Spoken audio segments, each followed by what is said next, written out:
युद्ध इजराइल और ईरान का था तो अमेरिका इसका हिस्सेदार क्यों बनता है? जब युद्ध अमेरिका लड़ने लगता है तो उसका डॉलर इतना महंगा क्यों हो गया और भारत का शेयर मार्केट लगातार क्यों गिरते जा रहे हैं? आखिर अमेरिका का क्या फायदा होने वाला था इजराइल ईरान युद्ध से? तो दोस्तों इस वीडियो में हम जानेंगे कि जब ईरान इजराइल का युद्ध चल रहा था तो अमेरिका इसका हिस्सेदार क्यों बना और आखिर अमेरिका का क्या फायदा होने वाला था इस युद्ध से। तो वीडियो में बताऊंगा अमेरिका का वो चाल जो चाल चलता है उस चाल में कामयाब हो जाता है और भारत का शेयर मार्केट लगातार गिरते जा रहा है और वहीं अमेरिका डॉलर हाई कर गई और भारत का शेयर मार्केट धड़ाम हो जाता है। तो दोस्तों आइए स्टार्ट करते हैं वीडियो को। मिडल ईस्ट में तनाव बढ़ रहा है। इजराइल ईरान और यूनाइटेड स्टेट अमेरिका इस समय आमने सामने है, लेकिन बड़ा सवाल जब युद्ध वहां हो रहा है तो भारत इसका भुगतान क्यों कर रहा है? आखिर भारतीय शेयर मार्केट इसमें धड़ाम क्यों हो रहा है?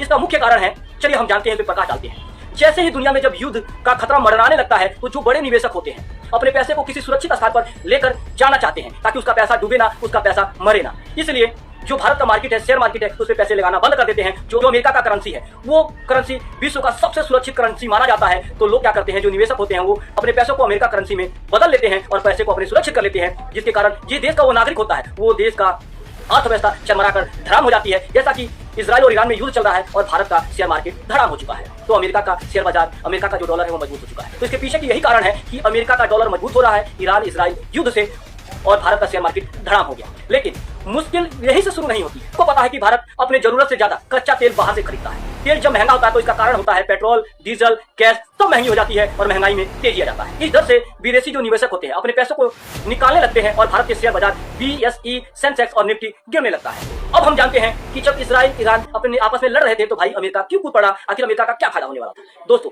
जब हम एक पड़ोसी दूसरे पड़ोसी से लड़ते हैं तो नुकसान हम दोनों का होता है। फिर हम लास्ट में क्या करते हैं, 2-4 दिन मुंह फुलाकर बैठे रहते हैं और बाद में क्या करते हैं कि समझौता कर लेते हैं। अगर हम लड़ेंगे तो थाना आएगा, पुलिस आएगा, थाने में जाएंगे, जेल में बंद रहेंगे। आखिर पैसा आएगा कहां से? कौन छुड़ाएगा हमें? हमारा बच्चा कौन पालेगा? हमारा घर कौन चलाएगा? लेकिन अगर वहीं एक तीसरा पर्सन आता है, तीसरा पड़ोसी आता है, कहता भाई तुम दोनों पीछे मत हटना, आपका घर का सारा खर्चा मैं देख लूंगा, अगर आप जेल में जाते हो तो मैं आपको छुड़ा भी दूंगा। अगर कोई आपत विपत आता है तो उसमें मैं साथ खड़ा हूं। तो लड़ने में और दिलचस्पी आता है, हम बुझते जाते हैं, लड़ते जाते हैं, जैसा इजराइल और ईरान कर रहे हैं। और फायदा जो तीसरा होता है वो उठा लेता है अमेरिका। अब अमेरिका की जाती है, अमेरिका का क्या फायदा था? दोस्तों जैसा मैंने बताया, पड़ोसी जब आपस में लड़ते हैं तो फायदा तीसरा उठाता है। तो इसका फायदा अमेरिका ऐसे उठा रहा है कि जब एक बड़े स्तरीय पे, जब देश लेवल पे युद्ध होता है तो युद्ध को लड़ने के लिए हथियार की जरूरत होती है। और आप सबको पता है कि हथियार सबसे ज्यादा जो बेचता है वो अमेरिका बेचता है। पूरे विश्व में अगर कोई देश हथियार को खरीदता है तो वो ज्यादातर अमेरिकन जो हथियार है, अमेरिकन मिसाइल है, अमेरिकन बम है, वो खरीदे जाते हैं।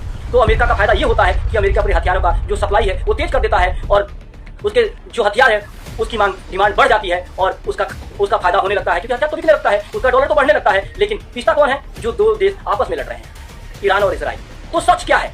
युद्ध अमेरिका या मिडल ईस्ट का हो सकता है, लेकिन उसकी आर्थिक जो चोट है भारत समेत पूरे दुनिया पे लगती है।